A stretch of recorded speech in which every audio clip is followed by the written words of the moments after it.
શાસ્ત્રો અનુસાર એકાદશી તિથિ પર ભગવાન વિષ્ણુનું પૂજન કરવામાં આવે છે.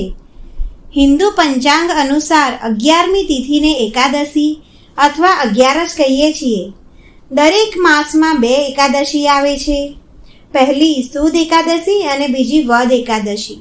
અમાસ પછી આવવાવાળી એકાદશીને શુક્લ પક્ષની એકાદશી કહેવાય છે અને પૂર્ણિમા પછી આવવાવાળી એકાદશીને કૃષ્ણ પક્ષની એકાદશી કહેવામાં આવે છે.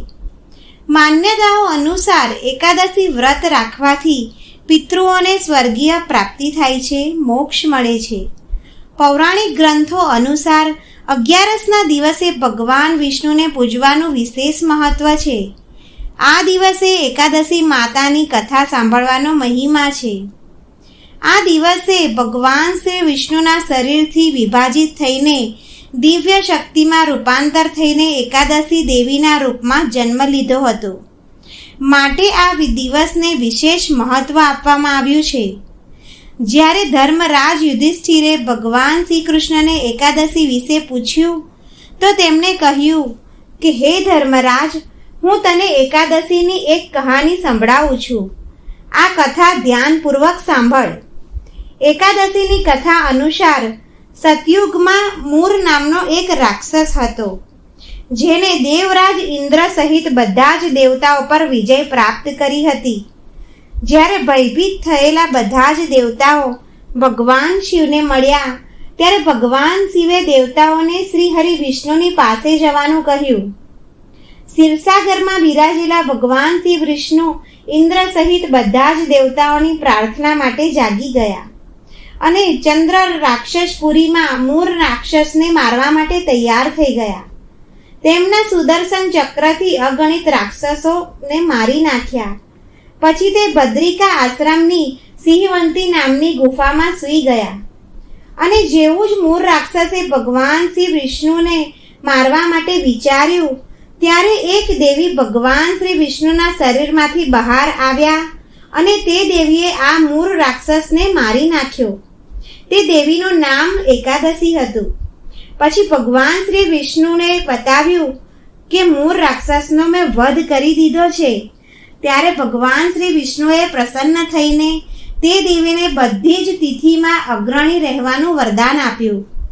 આથી એકાદશી તિથિ સર્વ તિથિમાં શ્રેષ્ઠ પુણ્યફળ આપનારી મંગલકારી છે. આ પ્રકારે ભગવાન શ્રી વિષ્ણુના શરીરમાંથી માતા એકાદશીનો જન્મની કહાની ગ્રંથો પુરાણોમાં લખાયેલી છે. આ એકાદશીના અવસર પર એકાદશી, દ્વાદશી, ત્રયોદશી શુભ માનવામાં આવે છે. એક એકાદશીનું વ્રત રાખવાથી હજારો વ્રત કરવાનું પુણ્યફળ પ્રાપ્ત થાય છે. એકાદશીનું વ્રત 10મી તિથિથી જ આરંભ થઈ જાય છે. બ્રહ્મચર્યનું પાલન કરવું, એકાદશી વ્રતનો સંકલ્પ કરવો. એકાદશીના દિવસે સવારે સ્વચ્છ થઈને એકાદશીની પૂજા આરંભ કરવી જોઈએ. પછી માતા એકાદશી અને ભગવાન શ્રી વિષ્ણુની પૂજા કરવી જોઈએ. એકાદશી માતા અને ભગવાન વિષ્ણુને પ્રસન્ન કરવા માટે વિશેષ ભોગ અને પ્રસાદ ચડાવાય છે. ભગવાન વિષ્ણુને પંચામૃતથી સ્નાન કરાવી સ્વચ્છ કરી સુંદર શૃંગાર કરવો જોઈએ. શ્રી વિષ્ણુજીને તુલસી પત્ર ખૂબ જ પ્રિય હોવાથી તુલસી પત્ર અવશ્ય ચડાવો. ભગવાન વિષ્ણુનું કમળના ફૂલોથી પૂજન કરો.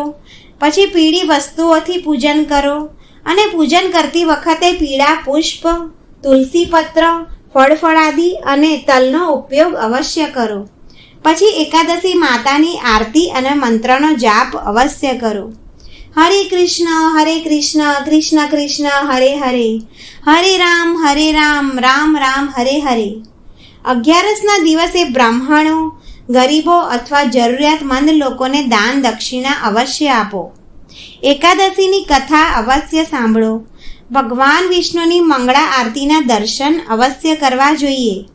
ભગવાન વિષ્ણુ તથા કાન્હાની સ્તુતિ અવશ્ય કરો અને પછી દ્વાદશીના દિવસે આવી જ રીતે પૂજન કરી દાન દક્ષિણા આપી પારણા અવશ્ય કરો.